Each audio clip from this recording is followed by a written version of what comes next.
نحمدہ و نصلی علی رسولہ الکریم۔ ناظرین کرام، کچھ گناہ ایسے ہیں جو ہماری زندگی کا جز بن جاتے ہیں اور بعض لوگ ان کو ہلکا سمجھتے ہیں، لیکن وہ گناہ اللہ اور رسول کے نزدیک انتہائی خطرناک ہوتے ہیں۔ ان میں سے ایک خطرناک گناہ جو ہے اس کا نام ہے حسد۔ حسد یہ ہوتا ہے کہ کسی کے ہاں کوئی نعمت دیکھ کر اس بات کی تمنا کرنا کہ اللہ اس سے وہ نعمت چھین لے اور وہ اس سے محروم ہو جائے، یہ حسد ہے۔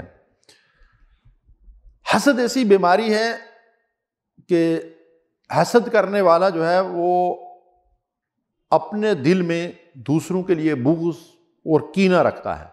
اس کی ابتدا ابلیس لعین سے ہوتی ہے۔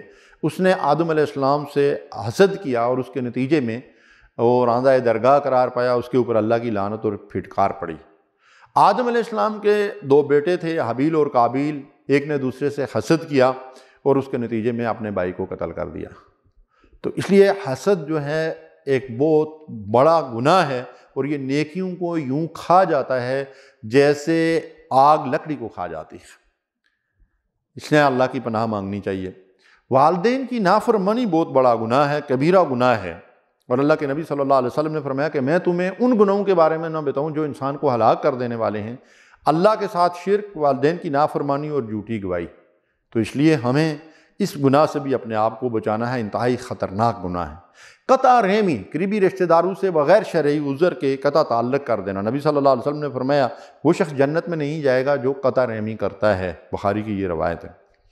اور سورہ محمد میں اللہ تعالیٰ نے ارشاد فرمایا اگر تم الٹے منہ پھر گئے تو زمین میں فساد برپا کرو گے، اور وہ فساد کیا ہوگا؟ آپس میں قطع تعلق کرو گے۔ ایسے لوگوں پر اللہ کی لعنت ہے، اس نے ان کو اندھا اور بہرا کر دیا ہے۔ کون لوگ ہیں یہ وہ لوگ ہیں جو قطع تعلق کرتے ہیں، قطع رحمی کرتے ہیں، قریبی رشتوں کو توڑ دیتے ہیں۔ اس طرح تکبر ایک بہت بڑا گناہ ہے۔ اپنی بڑائی کا گھمنڈ، حسن و جمال کا ہو، قبیلے اور خاندان کا ہو، قوم اور وطن کا ہو، عہدے اور منصب کا ہو، قوت اور طاقت کا ہو، یہ بدترین گناہ ہے۔ نبی صلی اللہ علیہ وسلم نے فرمایا کہ جس کے دل میں رائی کے برابر بھی کبر ہوگا، غرور ہوگا، تکبر ہوگا، گھمنڈ ہوگا، وہ جنت میں داخل نہیں ہو سکتا۔ ان اللہ لا یحب کل مختال فخور، بے شک اللہ تعالیٰ کسی تکبر کرنے اور فخر جتانے والے کو پسند نہیں کرتا۔ اس طرح کپڑوں کو پاک رکھنے کی کوشش نہ کرنا۔ اللہ نے حکم دیا وَثِيَابَكَ فَطَهِّرْ، اپنے لباس کو پاک رکھو۔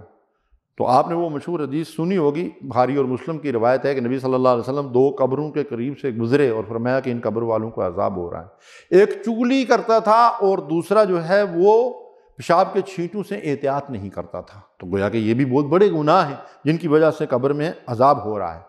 چغل خور، لگائی بجائی کرنے والا، ایک ہی بات دوسرے کے پاس پہنچانا تاکہ وہ آپس میں لڑیں بھیڑیں، یہ بہت بڑا گناہ ہے۔ نبی صلی اللہ علیہ وسلم نے فرمایا چغل خور جنت میں داخل نہیں ہوگا۔ اس طرح غیبت بہت بڑا گناہ ہے۔ کسی مجلس میں کسی جگہ بیٹھ کر ہم کسی شخص کے بارے میں جو ہمارے درمیان موجود نہیں ہے اس کے کسی ایسے عیب کا ذکر کریں کہ جو اس کے سامنے کریں تو اس کو ناگوار گزرے، یہ غیبت ہے اور یہ اپنے مردہ بھائی کا گوشت کھانے کے مترادف ہے، اور غیبت بہت بڑا گناہ ہے۔ اس سے اپنے آپ کو بچانا۔ کسی کو طعنہ دینا، کسی پہ الزام لگانا، یہ بھی بہت بڑا گناہ ہے، اور اللہ تعالیٰ نے اس سے بھی منع فرمایا وَلَا تَلْمِزُوا أَنفُسَكُمْ، فرمایا کہ ایک دوسرے کو طعنے نہ دیا کرو۔ وَيْلٌ لِكُلِّ هُمَزَةٍ لُمَزَةٍ، یعنی دوسروں کو عیب لگانا اور طعنے دینا ایسے لوگوں کے لیے ہلاکت ہے، بربادی ہے۔